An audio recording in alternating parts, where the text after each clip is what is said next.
Heart attack আসার ১ মাস আগে শরীর কি, কি সংকেত দেয়? নমস্কার, আমি ডক্টর দীপজ্যোতি দাস। আজকে আমরা এই বিষয়টি নিয়েই আলোচনা করব। হার্ট অ্যাটাক কি হঠাৎ করে হয়? অনেক ক্ষেত্রেই না, হার্ট অ্যাটাক ১ মাস আগে থেকেই শরীরে কিছু, কিছু গুরুত্বপূর্ণ সংকেত দিতে শুরু করে, যেগুলো আমরা প্রায়ই অবহেলা করে থাকি। বিশেষ করে যে লক্ষণগুলো আমরা দেখে বুঝতে পারবো, তার মধ্যে প্রথমত বুকে চাপা, ভারী ভাব বা অস্বস্তি, একটা সময় তীব্র ব্যথা নাও হতে পারে, কিন্তু বুকের মধ্যে একটা অস্বস্তি ভাব। দ্বিতীয় লক্ষণ, হাঁটলে বা সিঁড়ি দিয়ে ওপরে উঠলে অস্বাভাবিকভাবে শ্বাসকষ্ট।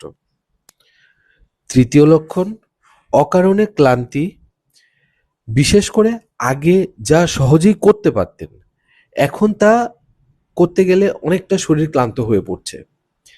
চতুর্থ লক্ষণ, ঘাড়, চোয়াল, কাঁধ, পিঠ বা বাঁ হাতে ব্যথা বা অস্বস্তি বোধ করা। পঞ্চম লক্ষণ, হঠাৎ করে ঘাম চলে আসা, খুব বেশি, বমিভাব, মাথা ঘোরানো বা শরীরের অস্থিরতা। আরও একটা গুরুত্বপূর্ণ বিষয়, ডায়াবেটিস রোগীদের ক্ষেত্রে কিন্তু অনেক সময় দেখা যায় হার্ট অ্যাটাকের আগে কোনো বুকে ব্যথা থাকেই না, মানে একেবারে নাও থাকতে পারে, হঠাৎ করেই চলে আসতে পারে। এই লক্ষণগুলোর একটা বা একাধিক থাকলে অবহেলা করবেন না।